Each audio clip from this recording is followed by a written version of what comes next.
55वीं video है दोस्तों है लक्ष्मीकांत की।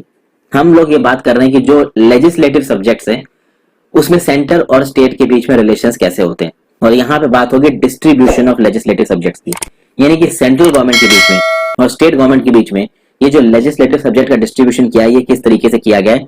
7th शेड्यूल की यहाँ पे खासकर बात होने वाली है, और जो छोटे मोटे प्रोविजंस हैं जो कि यहाँ पे लक्ष्मीकांत में एक्सप्लेन किए गए वो भी मैं आपको बताऊंगा। आगे बढ़ने से पहले वीडियो का लाइक का बटन और ये किताब आई होप खरीद कर रख ली होगी। हमारे संविधान में 3-fold डिस्ट्रीब्यूशन दे रखा है पावर का, ये आप सबको अब तक पता होगा जिसने भी बेसिक लेवल की परमिशन, जिसने भी बेसिक लेवल की प्रिपरेशन की है। एक है आपकी यूनियन लिस्ट, एक है आपकी स्टेट लिस्ट और एक है आपकी कॉन्करेंट लिस्ट। ये आप सबको पता है। यूनियन लिस्ट में वो सब्जेक्ट्स आते हैं जिसपे केवल सेंट्रल गवर्नमेंट नियम कानून बना सकती है। स्टेट लिस्ट में वो सब्जेक्ट आते हैं जिसमें केवल स्टेट गवर्नमेंट नियम कानून बना सकती है। कॉन्करेंट लिस्ट में वो सब्जेक्ट्स आते हैं जिसपे यूनियन गवर्नमेंट और स्टेट गवर्नमेंट दोनों नियम कानून बना सकती है। ये तो एक जनरलाइज्ड भी हो गया। ऑब्वियस ही बात है, अगर कॉन्करेंट लिस्ट में वो सब्जेक्ट्स आएंगे जिसमें यूनियन गवर्नमेंट और स्टेट गवर्नमेंट दोनों नियम कानून बना सकते हैं तो कभी कभी टसल की स्थिति आ सकती है। किसी एक पर्टिकुलर टॉपिक पे स्टेट ने भी कानून बना लिया, यूनियन ने भी कानून बना लिया, दोनों के बीच में टसल की स्थिति आ गई। फिर हमारे संविधान में कुछ ऐसे भी प्रोविजंस दे रखे हैं जिन प्रोविजंस के चलते स्टेट लिस्ट के ऊपर यूनियन कभी कभी कानून बना सकता है, मतलब पार्लियामेंट कभी कभी कानून बना सकती है उन चीजों पे जो कि आते हैं आपके स्टेट लिस्ट में। अभी हम देखते हैं कि जो यूनियन लिस्ट है दोस्तों, इस यूनियन लिस्ट में अभी के लिए लगभग 98 सब्जेक्ट्स हैं। ओरिजिनली 97 थे, अभी के लिए 98 सब्जेक्ट्स हैं। तो इंपॉर्टेंट सब्जेक्ट्स जैसे देश की डिफेंस, तो आर्मी को मेंटेन करना है, नेवी को, एयरफोर्स को कौन करेगा? यूनियन गवर्नमेंट करेगी। बैंकिंग तो भैया पैन इंडिया बेसिस पे, इनफैक्ट इंटरनेशनल बेसिस पे होती है बैंकिंग, तो बैंकिंग के ऊपर किसका जुरिसडिक्शन होगा? सेंट्रल गवर्नमेंट का। Foreign affairs central government. Currency पूरे देश के लिए है, प्लस हमारी करेंसी से हम बाहर की देश से जो सामान खरीदते हैं उसमें पेमेंट करेंगे अपनी करेंसी में, तो करेंसी का जो मैनेजमेंट है सेंट्रल गवर्नमेंट के पास है। एटॉमिक एनर्जी, हमें न्यूक्लियर पावर प्लांट बनाने हैं अपने पावर प्रोडक्शन के लिए, हमें मेडिकल पर्पसेस के लिए एटॉमिक ये मटेरियल्स का इस्तेमाल करना है, हमें अपने न्यूक्लियर वेपन्स को बनाने के लिए आपका फिसाइल मटेरियल का इस्तेमाल करना है। तो इन सब चीजों से रिलेटेड जो भी पॉलिसी होगी, एटॉमिक एनर्जी से रिलेटेड जो भी पॉलिसी होगी उसको बनाने की ताकत केवल सेंट्रल गवर्नमेंट के पास होगी। Insurance industry central government. Communication मतलब आपका ये जो टेलीकम्युनिकेशन नेटवर्क हो गया, ये फोन के नेटवर्क हो गए, स्पेक्ट्रम एलोकेशन हो गया, ये सब आपका आ गया सेंटर के पास। Inter state trade and commerce, यानी एक स्टेट और दूसरे स्टेट के बीच में ट्रेड कौन सी टर्म्स एंड कंडीशंस पे होगा, इसके बेसिस पे नियम कानून कौन बनाएगा? सेंट्रल गवर्नमेंट बनाएगी।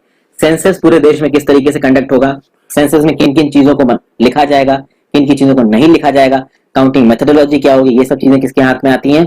सेंट्रल गवर्नमेंट के हाथ में। ऑडिट कैसे कराना है बड़े बड़े ऑर्गेनाइजेशंस का, जैसे कि आरबीआई का, पब्लिक सेक्टर अंडरटेकिंग्स का, इसके ऊपर नियम कानून बनाने की ताकत किसके पास है? सेंटर के पास। तो सेंटर के पास काफी सारी ताकतें हैं। सबसे ज्यादा सब्जेक्ट्स अगर किसी लिस्ट में है तो वो यूनियन लिस्ट में। फिर बात करते हैं हम लोग स्टेट लेजिस्लेचर की, स्टेट लिस्ट की। स्टेट लिस्ट में ओरिजिनली 66 सब्जेक्ट्स थे, अभी की लिस्ट में केवल 59 सब्जेक्ट्स हैं, 59 सब्जेक्ट्स हैं। अब आप देखें नॉर्मल कर केसेस में, जब सब कुछ नॉर्मल चल रहा है, किसी भी तरीके की कोई पॉलिटिकल इमरजेंसी नहीं है, ये पॉलिटिकल इमरजेंसी देखिए बहुत तरीके की हो सकती है, उस पर मैं अभी नहीं जाऊंगा। तो नॉर्मल केसेस में जब सब कुछ चल रहा है उस केस में स्टेट लिस्ट के अंदर जो भी सब्जेक्ट है वहां पे केवल स्टेट का लेजिस्लेचर नियम कानून बना सकता है और कोई नहीं बना सकता है। अब आप बोलोगे कि स्टेट के अंदर क्या क्या आता है, बहुत जरूरी चीजें स्टेट के अंदर आती हैं। Public order, law and order को मेंटेन करना। लॉ एंड ऑर्डर को मेंटेन करने के लिए होती है पुलिस, तो पुलिस किसके कंट्रोल के अंदर होती है? स्टेट गवर्नमेंट कंट्रोल के अंदर होती है। देश का एकमात्र स्टेट दिल्ली, हालांकि वो है तो यूनियन टेरिटरी, बट उसके पास एक लेजिस्लेटिव असेंबली, इसलिए स्टेट भी बुलाता है। दिल्ली की जो पुलिस है वो दिल्ली की स्टेट गवर्नमेंट की सरकार के पास ना होकर लेफ्टिनेंट गवर्नर के अंदर है, यानी कि सेंट्रल गवर्नमेंट के अंदर है। फिर एग्रीकल्चर के ऊपर नियम कानून बनाने की ताकत भी स्टेट्स के पास है। लोकल गवर्नमेंट से रिलेटेड नियम कानून बनाने की ताकत भी स्टेट्स के पास है। फिशरीज हो गया, मार्केट्स हो गया, इन सब चीजों पे जो ताकत आती है वो स्टेट गवर्नमेंट के पास आती है। तो स्टेट गवर्नमेंट के पास भी अच्छी खासी ताकत है दोस्तों। Law and order, public health, police, agriculture, ये बहुत बड़े हेड्स हैं, ये इनको छोटा मोटा हेड मत समझिए। फिर फाइनली तीसरा आता है आपका कॉन्करेंट लिस्ट। कॉन्करेंट लिस्ट में ओरिजिनली 47 सब्जेक्ट से बढ़ा के कितनी हो गए हैं? 52 हो गए हैं। 42nd कॉन्स्टिट्यूशनल अमेंडमेंट एक्ट 1976 के थ्रू 5 सब्जेक्टों को स्टेट लिस्ट से निकाल के कहां पे डाला गया? कॉन्करेंट लिस्ट में। कॉन्करेंट लिस्ट में क्यों डालोगे? क्योंकि सेंट्रल गवर्नमेंट भी इनके ऊपर जुरिसडिक्शन चाहता है। कौन कौन सा? स्टेट्स कौन कौन से हेड्स को डाला गया है आपका कॉन्करेंट लिस्ट में, स्टेट लिस्ट निकाल के, एजुकेशन को, फॉरेस्ट को, weights and measures, protection of wild life animals and birds, administration of justice, constitution and organisation of all courts except the supreme court and high court. इन सब चीजों की ताकत जो पहले सिर्फ स्टेट गवर्नमेंट के पास थी उसको अब कॉन्करेंट लिस्ट में डाल दिया गया है, स्टेट के पास भी है, सेंटर के पास भी है। इन 5 को जो कि पहले स्टेट लिस्ट में थे और बाद में निकाल के जिसको कॉन्करेंट लिस्ट में डाला गया, इन 5 के अलावा अगर हम बात करें कॉन्करेंट लिस्ट में क्या क्या आता है, तो भैया मैरिज, शादी और डिवोर्स जैसे मैटर्स, फिर क्रिमिनल लॉ एंड प्रोसीजर, ये कॉन्करेंट लिस्ट में, पॉपुलेशन कंट्रोल कैसे करना है, ये कॉन्करेंट लिस्ट में, लेबर का वेलफेयर कैसे करना है, तो labour related law central government बना सकती है, स्टेट गवर्नमेंट बना सकती है, इलेक्ट्रिसिटी से related loss, economic and social planning, newspaper, books, इन सब चीजों से रिलेटेड लॉस स्टेट गवर्नमेंट बना सकती है, सेंट्रल गवर्नमेंट बना सकती है। ठीक है, फिर आगे चलते हैं। Parliament has the power to make laws with respect to any matter for any part of the territory of India not included in a state, even though that matter is one which is enumerated in the state list. This provision has reference to union territories or the acquired territories. यानी parliament के पास ये ताकत है कि वो हमारे देश के उस टेरिटरी के लिए भी नियम कानून बना सकते हैं जो कि स्टेट के अंदर नहीं आती है। अब स्टेट के अंदर ना आने वाली हमारे देश की कौन सी टेरिटरी होगी? ऑब्वियसली यूनियन टेरिटरी, या कोई ऐसी टेरिटरी जो कल की डेट में इंडिया किसी और से एक्वायर करे। तो मान लीजिए इंडियन ओशन में कोई एक ऐसा आइलैंड पड़ा है जो कि अनइनहैबिटेड है, वहां कोई नहीं रहता है, तो उस आइलैंड में मान लीजिए इंडिया ने कब्जा कर लिया, तो वो इंडिया की एक्वायर्ड टेरिटरी हो जाएगी। अब उस एक्वायर्ड टेरिटरी भी कोई रहता है तो उसके लिए नियम कानून कौन बनाएगा? Central government. ठीक है, तो ये जो रेफरेंस है, ये जो पर्टिकुलर चीज है जो पॉइंट नंबर 4 में लिखा हुआ है लक्ष्मीकांत में, ये किसकी बात कर रहा है? या तो यूनियन टेरिटरी की बात कर रहा है या फिर उन टेरिटरीज की बात कर रहा है जिनको किसी भी समय जो हमारी सेंट्रल सरकार है, जो केंद्र सरकार है, वो एक्वायर कर सकती है। फिर आगे एक चीज आती है भाई, goods and services tax. 101st amendment act of 2016 आपको पता है, इसके through goods and services tax को इंडिया में पैन इंडिया बेसिस पर लागू कर दिया गया। इस गुड्स एंड सर्विसेज टैक्स के अंदर ऐसी बहुत से हेड्स जिनके ऊपर पहले केवल राज्य की सरकार टैक्स लगाती थी, अब वो एक इंटीग्रेटेड तरीके से टैक्स लगाया जाएगा इसमें। यानी देखिए, ये जो जीएसटी है, इस जीएसटी में आप कह सकते हो सेंटर का भी जीएसटी है और स्टेट का भी जीएसटी है। तो ऐसा नहीं है कि जीएसटी के फील्ड में केवल सेंट्रल गवर्नमेंट के पास ताकत है, स्टेट गवर्नमेंट को भी लिमिटेड ताकत दी गई है। ओवरऑल अगर जीएसटी के फंक्शनिंग की मेथोडोलॉजी को देखोगे तो एक बहुत इंपॉर्टेंट बॉडी होती है जीएसटी काउंसिल, और जीएसटी काउंसिल में 66% वेटेज यानी 2/3 वेटेज स्टेट्स के पास है, 1/3 वेटेज यूनियन के पास है। ठीक है, तो भाई अगर सेंट्रल जीएसटी की बात हो रही है, सीजीएसटी की बात हो रही है, तो उसके रिस्पेक्ट में गुड्स एंड सर्विसेज टैक्स के ऊपर नियम कानून यूनियन लगा सकता है। अगर स्टेट के जीएसटी की बात हो रही है तो बहुत लिमिटेड स्टेट को भी ताकत दी गई है जीएसटी के अंदर, बट वो ताकत बहुत ज्यादा लिमिटेड है। ओके, अगर आप देखोगे जीएसटी में गुड्स का मूवमेंट किसी एक स्टेट से दूसरे स्टेट में हो रहा है, तो in case of inter state trade and commerce, वहां पे जो जीएसटी के रिस्पेक्ट में नियम कानून बनाने की ताकत आती है वो केंद्र सरकार के पास आती है। समझ गए दोस्तों? तो भाई जीएसटी का जो फंक्शनिंग है काफी ट्रिकी है। जीएसटी की फंक्शनिंग में ये मत समझिए कि जीएसटी आ गया है तो सारी की सारी ताकत आपकी सेंटर के पास चली गई, स्टेट के पास ताकत नहीं है। नहीं, ऐसा नहीं है, स्टेट्स के पास भी लिमिटेड ताकत है। हाँ, जो पूरा पैसा है ना वो सेंट्रलाइज तरीके से ज्यादातर केस में सेंटर के पास पहुंच जाता है, तो उसका कंपनसेशन स्टेट्स के पास आना जरूरी है, जो कि सरकार दे भी रही है। अगर इंटर स्टेट ट्रेड की बात होती है, एक स्टेट में सामान बना दूसरे स्टेट में गया, उसके ऊपर जो जीएसटी लगेगा उससे रिलेटेड नियम कानून कौन बनाएगा? केंद्र सरकार बनाएगी। सीजीएसटी की बात की जाए तो भाई नियम कानून पूरी तरीके से कौन बनाएगा? केंद्र सरकार बनाएगी।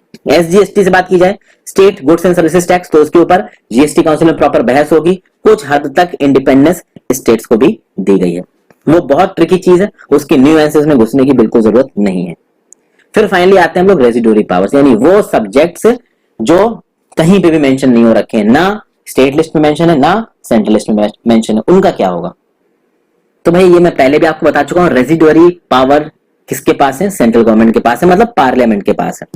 अगर कोई भी ऐसा सब्जेक्ट है जिसको ना यूनियन लिस्ट में लिखा गया है, ना स्टेट लिस्ट में लिखा गया, ना कॉन्करेंट लिस्ट में लिखा गया, तो उसके ऊपर ताकत किसकी आ जाएगी? पार्लियामेंट की आ जाएगी। ओके, तो यहाँ पे ये जो हमने देखा कि कौन कौन सी चीजें किस किस के पास है, इससे हमको एक चीज तो पता चल गई है कि नेशनल इंपॉर्टेंस की चीजों को यूनियन लिस्ट में डाला गया, स्टेट लेवल पे जो चीजें इंपॉर्टेंट है उनको स्टेट लेवल पे डाला गया। तो ऐसी कोई चीज जिससे पूरे देश पे इफेक्ट पड़े, उसके ऊपर ताकत केवल सेंट्रल गवर्नमेंट को दी गई। ऐसी कोई चीज जिससे लोकल और रीजनल लेवल पे इफेक्ट पड़े, उसके केस में ताकत स्टेट को दी गई है। ठीक है, कुछ ऐसी चीजें हैं जहां पे सेंटर का भी इन्वॉल्वमेंट जरूरी है, स्टेट का भी इन्वॉल्वमेंट जरूरी है, जहां पे यूनिफॉर्मिटी और डाइवर्सिटी दोनों होनी चाहिए, वो कॉन्करेंट लिस्ट में डाला गया। ठीक है, तो रीजनल लोकल इंपॉर्टेंस वाली चीजों को स्टेट लिस्ट में, ऑब्वियस बात है ओवरऑल नेशनल इंपॉर्टेंस वाली चीजों को यूनियन लिस्ट में। जैसे फॉर एग्जांपल डिफेंस और फॉरेन अफेयर्स, इसको आप स्टेट लेवल पे नहीं निपटा सकते, इसको सेंट्रल गवर्नमेंट को ही डील करना पड़ेगा। तो अगर आप फॉरेन अफेयर्स जैसी चीजों को स्टेट पे डाल दोगे तो भाई तमिल इशू को लेकर श्रीलंका के साथ तमिलनाडु की सरकार पूरे रिलेशंस खराब कर देगी। वेस्ट बंगाल की सरकार बांग्लादेश कंट्री के साथ इंडिया की जो रिलेशंस है वो पूरे खराब कर सकती है। तो इस तरीके की चीजें ना हो, इसलिए नेशनल गवर्नमेंट के पास ये ताकत होनी चाहिए कि भाई कुछ चीजों को केवल नेशनल गवर्नमेंट डिसाइड करे और कुछ चीजों में स्टेट गवर्नमेंट को ताकत दी जा सकती है। जो दोनों लिए इंपॉर्टेंट है वो कहां आ जाएगा, कॉन्करेंट लिस्ट में। अगर बाकी देश के संविधान की बात की जाए, यूएसए की बात की जाए, तो यूएसए में रेजिडोरी पावर्स उनकी स्टेट्स के पास है, सेंट्रल गवर्नमेंट के पास, जिसको वहां पे फेडरल गवर्नमेंट बुलाया था, फेडरल गवर्नमेंट के पास रेजिडोरी ताकत नहीं है। एक चीज वहीं पे अगर आप कनाडा की बात करो, अच्छा एक और चीज है दोस्तों, जो यूएस का संविधान है उस संविधान में केवल फेडरल गवर्नमेंट की ताकत को मेंशन किया गया। एक बात ध्यान दीजिएगा, यूएस के कॉन्स्टिट्यूशन में केवल फेडरल गवर्नमेंट की ताकत को मेंशन किया गया है। अब ये बहुत जरूरी चीज है समझना। क्यों? जो चीज यूएस के संविधान में नहीं लिख रखी है कि सेंट्रल गवर्नमेंट के अंदर आती है, वो चीज ऑटोमेटिकली कहां चली जाएगी, स्टेट्स के पास चली जाएगी।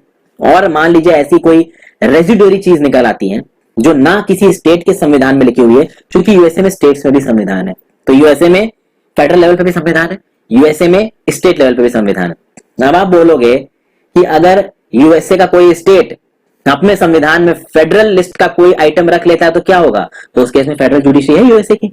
बहरहाल जो यूएसए का संविधान है उसमें फेडरल सब्जेक्ट्स लिखे हुए कि भाई सेंट्रल गवर्नमेंट किन किन चीजों पे नियम कानून बनाएगी। स्टेट में ये लिख रखा है स्टेट्स कौन कौन पे बनाएंगे, और जो चीज किसी में नहीं आती वो हो गई रेजिडोरी, रेजिडोरी ऑटोमेटिकली स्टेट्स के पास चले जाएंगे। ऑस्ट्रेलिया में भी कुछ ऐसा ही है दोस्तों। ऑस्ट्रेलिया का जो संविधान है ना, तो संविधान में ये लिखा हुआ कि जो सेंटर में जो गवर्नमेंट है उसकी क्या क्या ताकतें हैं। बट हमारा संविधान खतरनाक है दोस्तों। हमारे संविधान में साफ तौर पे बता रखा है सेंटर के पास क्या क्या ताकतें हैं, स्टेट के पास क्या क्या ताकतें हैं, और ऐसी कौन सी ताकतें हैं जो दोनों के पास है। अगर आप कनाडा की बात करते हो, कनाडा में भी डबल इन्यूमरेशन ऑफ पावर, यानी कनाडा में भी फेडरल लेवल की ताकतों को अलग मेंशन कर रखा है, प्रोविंशियल लेवल की ताकतों को अलग मेंशन कर रखा है, और जो रेजिडोरी ताकत है वो सेंटर के पास चली जाएगी। तो कुछ हद तक इंडिया कनाडा की तरह है। अमेरिका और ऑस्ट्रेलिया को एक अलग बोल सकते हो आप, उनका सिस्टम अलग है, इंडिया का सिस्टम अलग है। अब आप गवर्नमेंट ऑफ इंडिया 1935 की बात करो, देखिए अगर आप गवर्नमेंट ऑफ इंडिया 1935 की बात करो तो हमारे कॉन्स्टिट्यूशन का एक मेजर हिस्सा इसी से निकला है, गवर्नमेंट ऑफ इंडिया 1935। यहां पे भी थ्री फोल्ड इन्यूमरेशन किया गया था पावर का, फेडरल लेवल पे, प्रोविंशियल लेवल पे, कॉन्करेंट लेवल पे। ठीक है, लेकिन एक फर्क था, गवर्नमेंट ऑफ इंडिया 1935 में लिखा था कि मान लीजिए रेजिडोरी पावर्स निकल आती है, ऐसी कोई पावर जिनको ना फेडरल लिस्ट में डाला गया है, ना प्रोविंशियल लिस्ट में डाला गया है, ना कॉन्करेंट लिस्ट में डाला गया है, तो वो ताकतें किसके पास चली जाएंगी, गवर्नर जनरल ऑफ इंडिया के पास। गवर्नर जनरल ऑफ इंडिया को वो ताकत दे दी गई। ठीक है, तो भाई ये चीजें हैं। अच्छा, अब बात आती है कि union list, state list, concurrent list में सबसे ज्यादा ताकतवर कौन है। देखिए दोस्तों, यूनियन लिस्ट सबसे ज्यादा एग्जॉस्टिव है, सबसे ज्यादा सब्जेक्ट्स यूनियन लिस्ट में है। ओके, और यूनियन लिस्ट में ऑब्वियसली बात है नेशनल इंपॉर्टेंस के सब्जेक्ट हैं, तो ऑब्वियसली बात है जो सेंट्रल गवर्नमेंट है, जो पार्लियामेंट है, पार्लियामेंट की चलेगी यूनियन लिस्ट के ऊपर, स्टेट गवर्नमेंट की चलेगी स्टेट लिस्ट के ऊपर, कॉन्करेंट लिस्ट के ऊपर स्टेट गवर्नमेंट और सेंट्रल गवर्नमेंट यानी पार्लियामेंट दोनों की चलेगी। ओके, मान लीजिए यूनियन लिस्ट में और स्टेट लिस्ट में किसी चीज को लेकर विवाद हो जाता है।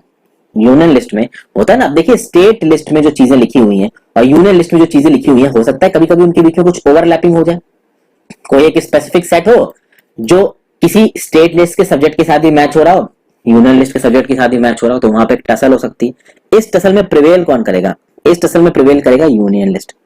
अगर भाई यूनियन लिस्ट का कोई सब्जेक्ट है, उसका कोई स्पेसिफिक हेड, और स्टेट लिस्ट का कोई सब्जेक्ट है, उसका कोई स्पेसिफिक हेड, ये दोनों आपस में मिसमैच कर जाते हैं, मतलब मैच कर जाते हैं, तो उस केस में यूनियन गवर्नमेंट यानी कि पार्लियामेंट द्वारा बनाया गया लॉ को प्रेसिडेंस मिलेगी।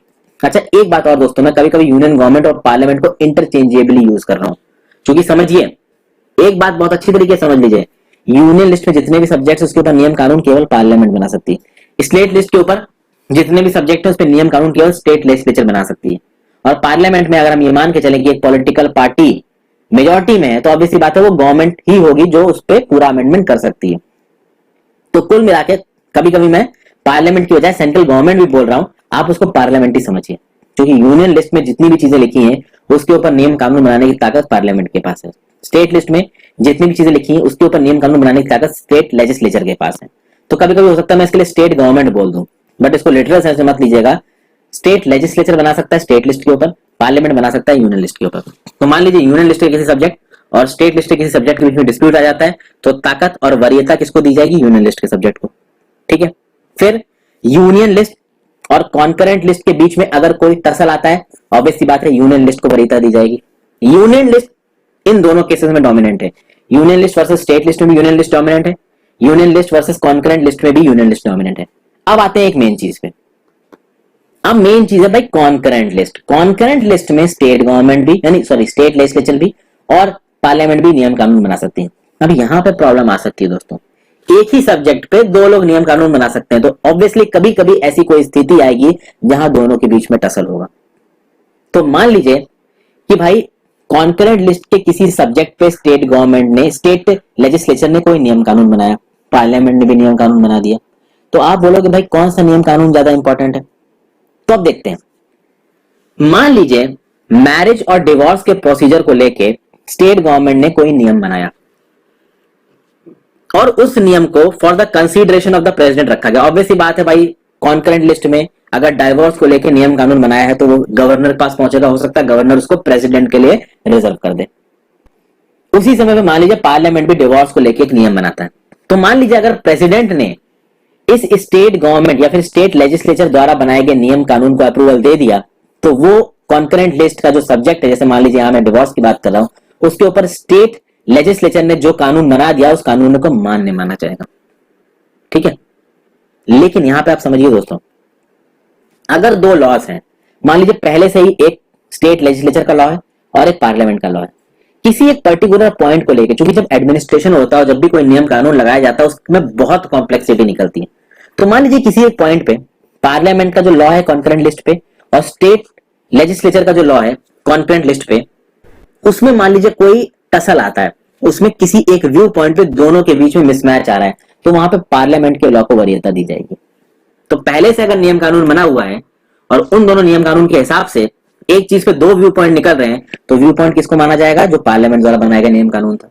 दूसरा, यहां पे मैंने आपको बताया कि स्टेट लेजिस्लेचर अगर किसी एक चीज पे नियम कानून उसने बनाया है, उसको प्रेसिडेंट का अप्रूवल मिल गया, मान लीजिए उस समय पार्लियामेंट कोई नियम कानून बना रहा है, उस केस में मान लीजिए स्टेट लेजिस्लेचर का नियम कानून लागू हो गया, तो क्या पार्लियामेंट का नियम कानून नहीं लागू होगा? बिल्कुल हो सकता है। स्टेट लेजिस्लेचर भले ही अपने नियम कानून को बना के लागू कर चुका, उसके बावजूद भी अगर उस स्टेट लेजिस्लेचर के बनाए गए कुछ कानून में जो भी प्रोविजंस हैं, उन प्रोविजंस में स्पेसिफिक चेंजेस करना चाहता है अगर पार्लियामेंट, तो कर सकता है। तो यानी मान लीजिए कि कॉन्करेंट लिस्ट के किसी एक सब्जेक्ट पे स्टेट लेजिस्लेचर ने नियम कानून बना दिया, उसको पारित कर दिया, वो इंप्लीमेंट भी होगा, उसके बाद भी अगर उसके स्पेसिफिक्स को, उसके प्रोविजन को पार्लियामेंट बदलना चाहे, तो पार्लियामेंट अलग से एक नियम कानून को पास करा के स्टेट लेजिस्लेचर के उस कानून को अप्रोप्रिएटली बदल सकता है। यानी कॉन्करेंट लिस्ट के ऊपर भी पार्लियामेंट द्वारा बनाए गए नियम कानूनों को वरीयता दी जाएगी। तो ये एंड इस वीडियो का दोस्तों। आगे बात करेंगे parliamentary legislation in the state field, और उसके बाद हम लोग बात करेंगे centre's control over state legislation. I hope आपको वीडियो पसंद आई। Thank you for watching.